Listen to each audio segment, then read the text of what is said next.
Waves crash all around, anchor sinking down. Salt in my hair, breeze everywhere. Sails up in the sky, underneath we fly. Ropes. Hello everyone and welcome to Heart Not Life Sailing. We have joined the ranks of Starlink. We recently purchased one from a sailor here in the harbor that went back to the States and never hooked theirs up. So we were very lucky to be able to acquire that. And we got it temporarily hooked up right now, but it draws a lot of energy. If you're interested in Starlink, you've probably already realized that they have to be converted to 12 volt to use less power. One of the options I was looking to get is the Starlink Mini, which is already on 12 volts.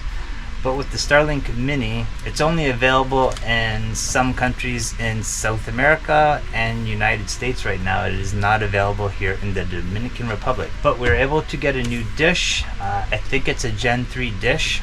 If you looked into Starlink, you might notice that when you buy things, it don't really tell too much of information about what you're getting. What we're doing now is a 12 volt conversion. It's kind of simple in a way if you think about it. So what happens is the modem that comes with Starlink, the power that goes to the actual dish is 48 volts. So what this modem is doing is taking 120 volts of AC current, it's converting that to DC current and to 48 volts. So that conversion from AC to DC draws a lot of extra power for nothing. What this setup does is it eliminates switching from AC to DC and keeps everything direct current. Now our boat is wired off of 12 volt wiring. So the first thing we have here is an adapter or a converter that goes from 12 volt to 48 volts. So it's like a step up converter. Then we have this device. This is a PEO injector. Now what that means is power over Ethernet, or Ethernet, depending on where you are and how you pronounce that. I call it Ethernet. What happens is you have your Ethernet cable, and most Ethernet cables all run the same way, but with Starlink, they modify the order of the wires because they run 48 volts through this wire to the dish to operate it, sending, receiving, and motor movements. What this does now is this device, this first device, accepts the plug from the Starlink. So if you've seen other videos, you actually have to cut the wire and crimp on your own RJ45 wire to it. So you have to strip the wires, you got to put them inside the little Ethernet plugs, so on and so forth. We're eliminating that. I don't want to cut into the wire, and this device is not expensive. So this actually is for Dishy or Starlink's dish. It converts the plug for Starlink into or power over Ethernet cable. The Starlink dish plugs straight into here, and then you have a shielded cable that plugs into that. This shielded cable plugs into the part of this is PoE, because that is your power over Ethernet. So once that is connected here, now you have to power this because that power is going to your dish. So you have your 12 volt converter to 48 volt, so that'll connect to the wires on here.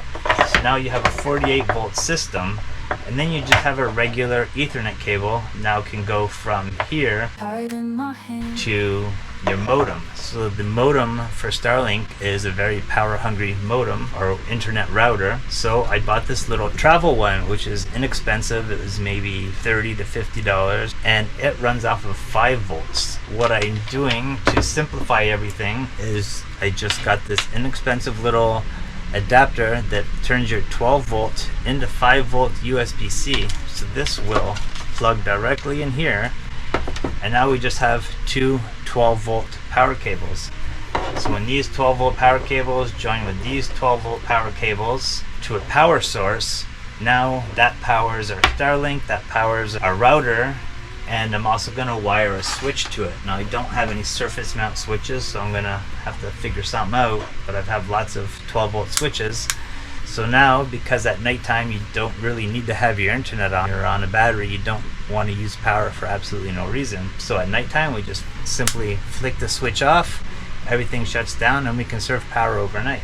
that's the system. I'll kind of go through it a bit more as I'm putting it together, but that's the breakdown of what it is. You just have these components, and that eliminates the Starlink modem, which you've probably seen before. For now, we don't have any brackets made yet, so what I used was a fishing rod holder, just like those, and I attached it onto our railing. So this is just for temporary services. Once I find some brackets that I like, or get something made, or just make something myself as usual, I'm gonna probably mount that onto the backside of our solar panels. I still have to figure out where to get some material for that, and this isn't definite yet, but what I think I'm gonna get is some aluminum square tubing that's gonna mount underneath the solar panel, going behind the panel, so that it's not interfering with anything, and then it'll point straight up. And I'll be also disengaging the motor on it, so it'll always just point straight up. Starlink's newer app allows you to turn the motor off manually. You turn the tilt off simply by flicking a switch on the app, but unfortunately and very recently they just removed that switch from the app. It's only available for customers on the Roam plan. On the Roam plan, you can be in motion up to 10 knots, but your data is limited to only 50 gigabytes, and I believe you're paying more, but even if you're not paying more, you're still limited to 50, and then you have to buy every gigabyte you use. So we'll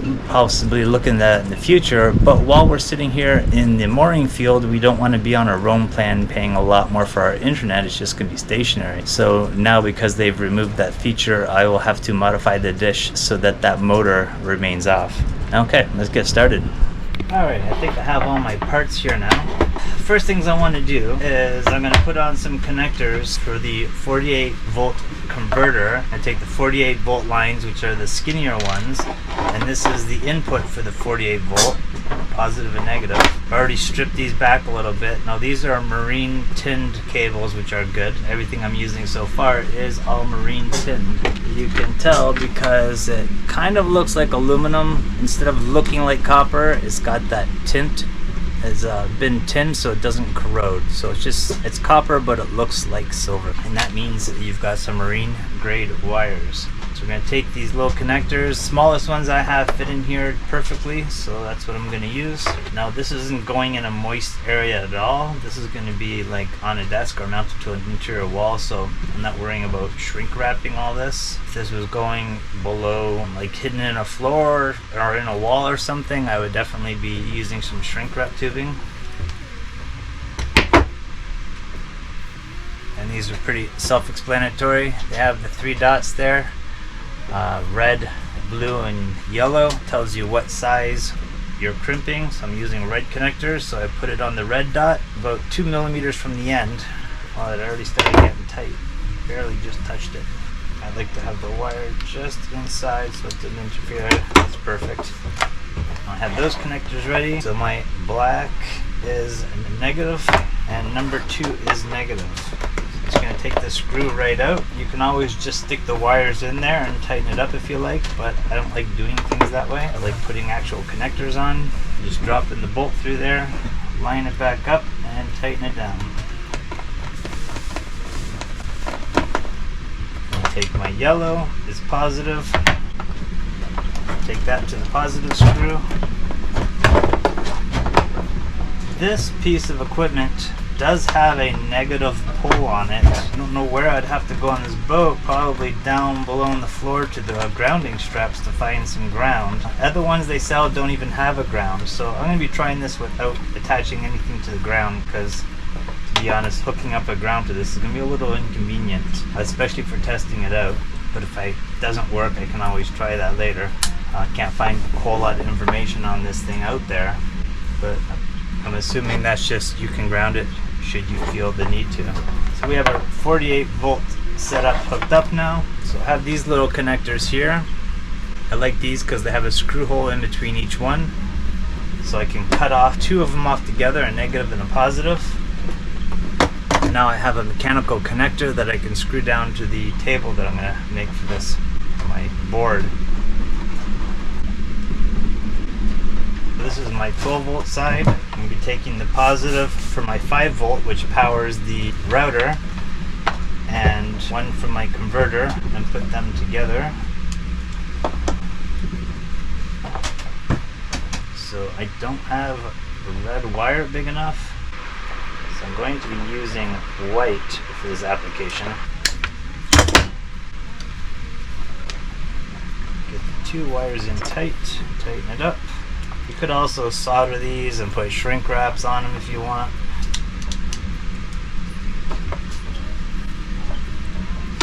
Got my negative, positive with the positive.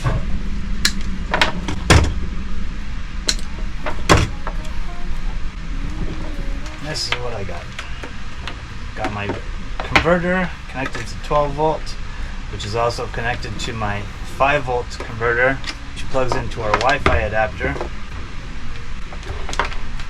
And then I have this 48 volt runs into this PoE injector. From the PoE injector has a shielded cable, which for some reason is important for this application. It's going to be a cable, looks like an Ethernet, but it has steel on the sides, like it's wrapped in some kind of steel coating. And that's plugged into here. And now we plug in our Starlink into this, and then power it up with the 12 volt cables. Now these will be shortened once I get this installed in the location I want. I'm not going to be using all of this cable. So now that I got the basic wires done, I haven't installed the switch yet. I just wanted to quickly put that together, put some 12 volt to it, make sure everything lights up fine, and it did. Before I go much further, I want to get this all mounted on something. Now what I have left over from my Dodger is this thick plexiglass. So I'm going to use a little strip of that and get all these situated on here and mounted, and then I'm going to have to make a little raised section because every switch I can find has to be installed into something with the wires underneath, which makes things a little bit challenging for this situation. The router I'm probably going to have just free floating, or else find a spot to the side to mount that, but it doesn't actually have any mounting on it unless I just use some 2-8 tape. So I'll address that in a bit. But that's what I'm going to do now, is get this lined up, drilled out, get them screwed down so I know how much of this material I have left over. See what I can get done with this little piece of scrap here, because I don't have a lot of scrap pieces of wood. Tied in my hand, life feels so grand. Locked in ocean rhythm, feel the anchor's wisdom. Working all day long, hearts beating strong.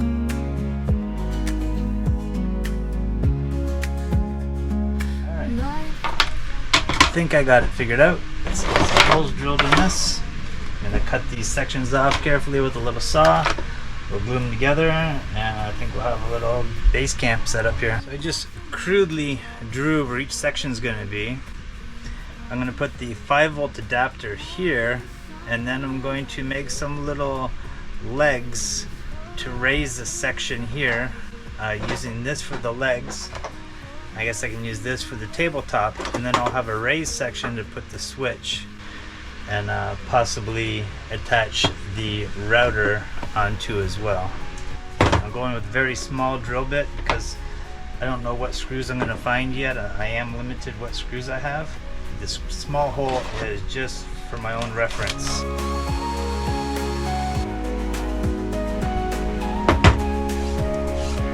Squaring up what I have here for my scrap plexiglass. Just making some little legs here, 1 inch high, so that my switch will work. I gotta take into effect the thickness of that saw blade, which is going to be about 1/8 of an inch. Locked in ocean rhythm, feel the anchor's wisdom. Working all day long, hearts beating strong. Night falls like a hush, moonlit oceans blush, stars. Okay, I got these pieces cut now. Now what I gotta do is make my little table. So I'm just taking the thickness of these legs, draw them on here. Stars up in a row, deck sways below. Night falls like a hush, moonlit oceans blush, stars up in a row. Alright, I'm drilling some pilot holes here. Night falls like I drilled out the head just a little bit. I drilled a little bit more. for a bigger drill bit.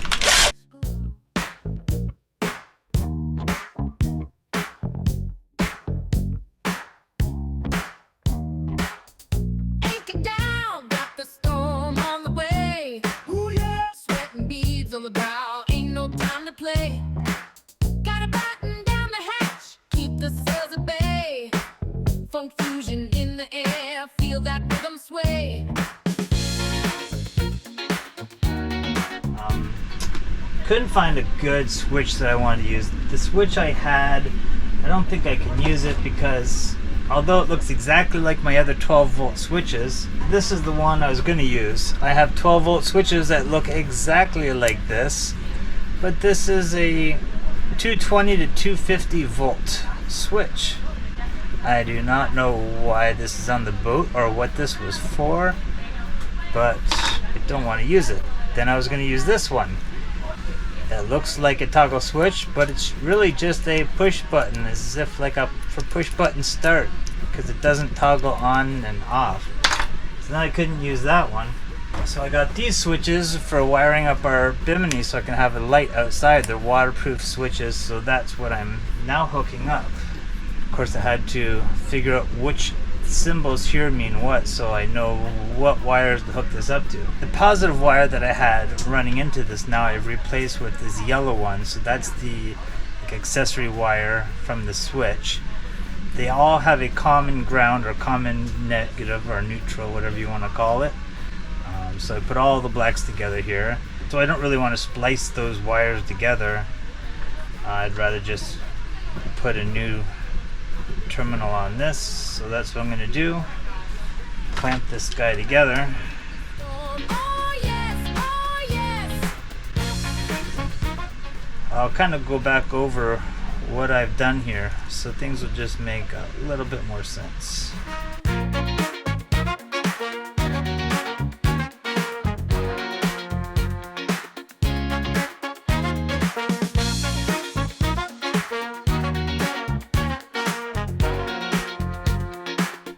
Alright, hopefully that was not all too confusing. I did a lot of time lapses because there was a lot of times trying to find the right screws to fit. I don't have a whole hardware store on a boat, although I have a big box of them. There's so many different sizes, screws and diameters and lengths, and I had to spend a lot of time sorting that kind of stuff out. But this will hopefully simplify things for you. This adapter right here is where the actual dish plugs into. Now this adapter changes that type of plug to a power over Ethernet plug, wired in a very specific way with a shielded cable. Now that shielded cable then plugs into this adapter. This adapter puts the power, puts the 48 volts into this with the communication Ethernet cable. So it's basically adding the 48 volts in a specific configuration to plug into your dish and power the dish. Then this white cable just comes in and plugs into a router like any old household. Then coming from this, we have the wire that plugs into our 48 volt step up adapter. So this is turning our 12 volt into 48 volt, which then powers this device. Then underneath this plexiglass box that I just created is just an adapter for our 5 volt. So our 12 volt plugs into a 5 volt USB-C, just like on a Android cell phone, which is how this particular Wi-Fi router works. Now you can use any Wi-Fi router, but if you buy something that's 110 volts, you kind of are defeating the purpose a little bit. So in this case, we're keeping everything DC and 12 volts, like 48 volts, then 5 volts. And then I needed to raise this up a bit because every plug I find is not a surface mount. So that conveniently keeps the last bit of wires underneath. I'm just gonna stick on the router here, power it on, and then I just flick a switch. When the switch goes blue, everything's powered on. But this is just about ready to go now. I have some long leads here now for my 12 volts, and I'm going to test this out. It's gonna stick this down and then we'll plug this into my fuse panel to test everything out. Alright, now for the moment of truth. I just have it temporarily hooked up here. Compass light, I power it on. The lights are coming on. Now I have to connect to that Wi-Fi, which I have to find. Let's pause this for a moment. Wi-Fi's come up. Connect to it. That's just the standard one that comes with it. Connected without internet. Now let's see. Starlink should be booting up. Searching online. Oh, that was quick. Alright, it works. Holy crap, that was pretty easy. The conversion worked. Just give you a rundown of all these parts again. This is the adapter to plug the Starlink directly into the dish. This adds 48 volts to the dish. This gives me 48 volts from 12 volts. This little adapter gives me 5 volts for the Wi-Fi and then a Wi-Fi and add a switch. I'm going to be adding in a small inline fuse as well when I hook this up. Just to be on the extra safe, but this is a complete success. Now I'm going to mount this probably in a not so noticeable area. I just want to be able to have access to that switch to turn that on and off at night, because that'll save us lots of power. Turned out really well. I'm glad glad it worked out. I was a little nervous because we're using a big Wi-Fi adapter from Starlink that you would think actually controls the dish more, but all that's really doing is giving you Wi-Fi and 48 volts. Awesome. Thank you so much for watching. Hope this was useful for you. I'll show some clips of where we installed this and where I put it. After doing our modification for the 12 volt conversion, I wanted to try it out to see how well this was going to work, just as it was with the tilt still working. And what kept happening is it would keep tilting in angles like facing towards our solar panel, which it would keep losing its signal. So I don't know why it always wanted to point towards the solar panels and not to the open area, which is most of the area around it. It was open. It would always point towards the obstructions. So we're going to be doing the modification to turn off the engine, where we drill a hole and disengage the motor. So the first step on that is we're going to lay it flat down. We're going to plug this in and wait for the motor to go in the upright position, and then quickly disengage it. So it's plugged in now. I'm just going to wait. Now you only have a few seconds to do it, so I just have to patiently wait. As soon as it points up, disengage it. Let's see what the app has to say about it. Connected without internet, Starlink. It's booting right now. I guess because it wasn't connected. Oh, here it goes, searching for satellite. Waiting. Here we go. And disengage. Now it's in the upright position, and we're going to measure it. To make it around these curves, I'm just using a piece of string I have. I marked out 5 inches. 5 inches up, 5 inches across.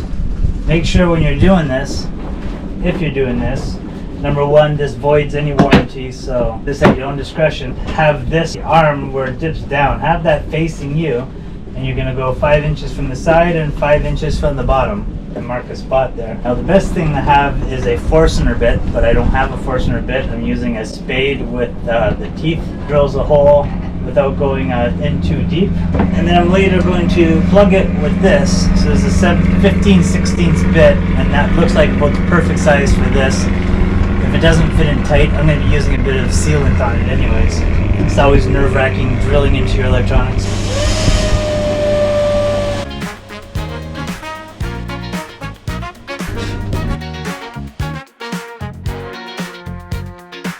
Don't want a lot of extra dust falling in here. Let's see if I can pull that out so it doesn't fall inside. Nope, it's not loose enough yet. Oh, it fell inside anyways. Well, I can see the plug, it's right there. It's easy enough. Alright. I want to remove that piece of plastic that fell in. Okay, this is harder than it looks. There. Got it out. I'll show you inside here. There's the plug. I think you can see that. So I'm going to go ahead and pull that out. And I'm going to grab a pull tie and tie it onto there just in case I ever need to retrieve it. There we go.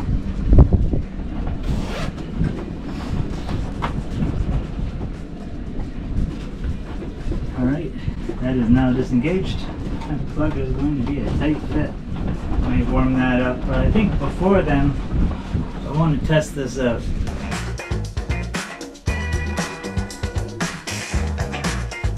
Calculating orientation, which it has no motor attached now. And we're online. Speed test. 150, 60, 70, 80. Oh my gosh, we never got this kind of speeds when the motor was engaged. 215 megabytes. Wow. It's never been so high. So that just shows on a boat, having the motor engaged actually made things much worse. Usually we'd get around 60, 70. The odd times it would get close to 100. But now we just got 215 megabytes with the motor disengaged. So it's actually working a lot better, like twice as good. More than twice as good. And upload? 25 megabytes upload. No way. Yeah, complete success. So all I'm gonna do next, a little plug I got, I'm gonna heat that up with the torch and get it soft and pliable. I'm going to plug it in there. I got a little bit of 4200 adhesive. The tube's going bad, so I'm just gonna make an incision there, scoop a bit out, seal that up, close it, and then this project's done. The next step will be finding a way to mount the dish, which I'm not sure how yet, but I want it to be on the back side or side of our solar panels. But we don't have the materials for that, so I'll make a video when that day comes. Thank you so much for watching. Hope you enjoyed watching this, and I hope you learned something. And don't forget to like, subscribe, and we'll see you next week.